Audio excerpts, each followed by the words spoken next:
అండి, ఎలా ఉన్నారు? అందరూ బాగున్నారా? నేను చాలా బాగున్నానండి. ఇవాళ మనం ఒక లాంగ్ వీడియో అయితే ప్లాన్ చేశాను. అది గుత్తి వంకాయ కర్రీ. గుత్తి వంకాయ కర్రీ మామూలుగా నేను చేస్తాను, కానీ ఇంత ప్లాన్గా వీడియో తీయాలని ఎప్పుడు చేసింది లేదు. ఇవాళ అయితే చేస్తున్నాను. ఆ కర్రీ అయితే ఎక్సలెంట్గా వస్తుంది. రండి చూసేద్దాం. హాయ్ అండి, ఎలా ఉన్నారు? అందరూ బాగున్నారా? ఇవాళ అయితే నేను ఒక స్పెషల్ రెసిపీతో, నాకు ఇష్టమైన రెసిపీతో మీ ముందుకు వస్తున్నానండి. ఫస్ట్ ఆ రెసిపీ ఏంటో తెలుసుకుందాం. ముందుగా మనం మిక్సీ జార్లో ఇట్లా వేరుశనగపప్పు ఒక 2 స్పూన్లు, పట్టా లవంగ ఇవి ఉంటాయి కదా మసాలా దినుసులు, అలానే ఎండు కొబ్బరి, అలానే ఆనియన్స్, పెద్ద సైజు ఆనియన్ ఒకటి, కొత్తిమీర, టమోటాలు, ఇవన్నీ మనం మిక్సీ జార్లో యాడ్ చేసుకుందామండి ఫస్ట్గా. అలానే కాస్తంత జీలకర్ర కూడా యాడ్ చేసుకోండి. ఇప్పుడు దీన్ని మనం ఫైన్గా మిక్సీ పట్టుకుందాం. ఓకేనా? ఫైన్ పేస్ట్లా చేసుకుందాం. ముందుగా మనం ఈ వంకాయల్ని 4 పక్షాలుగా కట్ చేసుకోవాలండి. 4 పక్షాలుగా కట్ చేసుకోవాలి. ఈ వాటర్లో ముందుగా మనం ఉప్పు వేసుకొని ఉండాలన్నమాట. ఇప్పుడు ఈ వంకాయల్ని బాండల్లో కొంచెం ఆయిల్ పోసి హీట్ చేసుకొని చిన్నగా వేయాలి.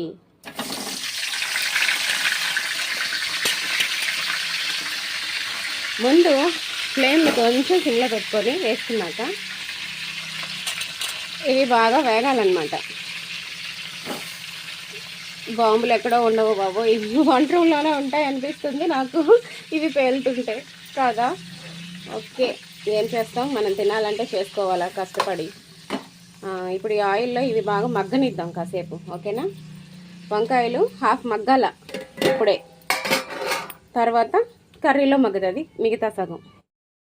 ఈ వంకాయల్ని బాగా ఒక 10 మినిట్స్ మగ్గనివ్వాలండి. చిన్నగా అలా ఇలా కలుపుకుంటూ బాగా ఒక 10 మినిట్స్ అనేటివి ఇవి బాగా మగ్గాలి, మెత్తపడాలి కొంచెం వంకాయ అనేది. ఓకేనా? ఓకే, దీనిపైన ప్లేట్ పెట్టేసుకుందాం. ఫ్రెండ్స్, మనకైతే వంకాయలు బాగా మెత్తగా ఉడికిపోయాయి కదా. ఈ వంకాయలు ఇప్పుడు ఉడికినప్పుడే స్మెల్ ఎంత బాగా వస్తుందో తెలుసా? నాకైతే ఓ పాట గుర్తొస్తుంది బాబోయ్. ఆహా ఏమి రుచి తినరామై మరచి, రోజు తిన్నా మరి మోజే తీరనిది. ఇలా సాఫ్ట్గా ఉడికిపోవాలి వంకాయలు. ఓకేనా? ఇప్పుడు ఇవి బాగా సాఫ్ట్గా, ఆహా ఈ స్మెల్కి పిచ్చెక్కిపోతుంది ఫ్రెండ్స్. ఓకే, తర్వాత మనం మసాలా యాడ్ చేసుకుందాం. ఇందులో ఇప్పుడు దీంట్లో కొంచెం వాటర్ యాడ్ చేశాను అనమాట. అది కొంచెం ఉడికిన తర్వాత మసాలా వేసాక ఏగింది కదా, అప్పుడు కొంచెం వాటర్ యాడ్ చేశాను. ఇప్పుడు ఇందులో మనం ముందుగా వేయించుకున్న వంకాయల్ని యాడ్ చేసుకుందాం.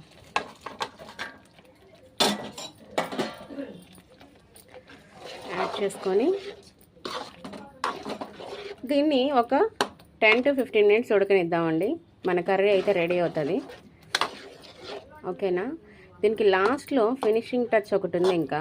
ఓకే, దీన్ని ఒక 5 మినిట్స్ అయితే ఇలా ఉడకనిద్దాం, మగ్గనిద్దాం బాగా. గ్రేవీని, మన వంకాయల్ని బాగా మగ్గనిద్దాం. కర్రీ ఉడుకుతూ ఉంది కదండి. ఇప్పుడు ఉడికేటప్పుడు దీంట్లో లాస్ట్ ఫైనల్గా కొంచెం చింతపండు పులుసుని, పై పులుసు అంటారు కదా, అలా కొంచెం యాడ్ చేసుకోండి.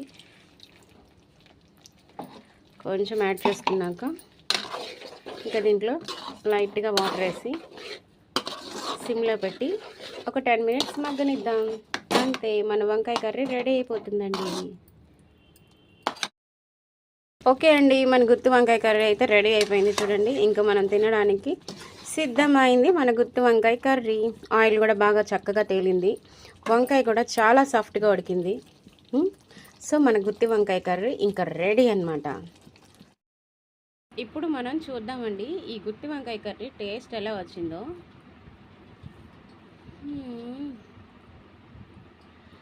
ఎంత బాగుందో గుత్తి వంకాయ, నవ్వనవ్వలాడుతూ.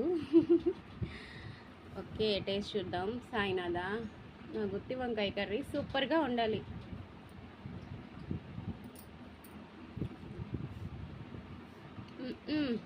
మాటలు లేవు, మాట్లాడుకోవడాలు లేవు, హ్యాపీగా తినడమే. సో నా ఛానల్కి వచ్చి ఆ వీడియో చూసేసి మీరు కూడా ఎలా చక్కగా వండుకోండి. చాలా బాగా అయితే వచ్చిందండి గుత్తి వంకాయ కర్రీ. Okay bye friends.